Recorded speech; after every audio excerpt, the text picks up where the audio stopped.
আসসালামু আলাইকুম গাইস, কি অবস্থা? সবাই কেমন আছে? দেখছেন,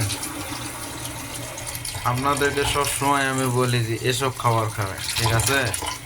এসবে আসলে সত্যি অনেক প্রোটিন আছে, ঠিক আছে? মানুষের শরীরে আসলে সত্যি প্রোটিনের দরকার আছে গাইস, বুঝলেন? দেখছেন, এখানে অনেক প্রকার আছে, সম্পূর্ণ কিনে বাংলাদেশেও পাওয়া যায়, কোনো সমস্যা নেই, ঠিক আছে? ভেজে রাখবেন, পরে সিদ্ধ করে খাইয়ে প্রত্যেকদিন সকালে রাতে ভাতের বদলে, ঠিক আছে?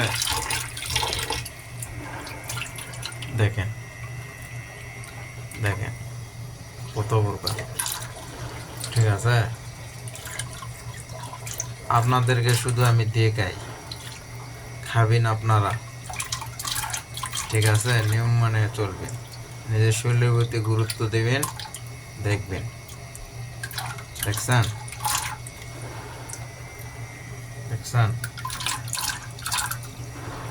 খালি খাবেন আর খাবেন।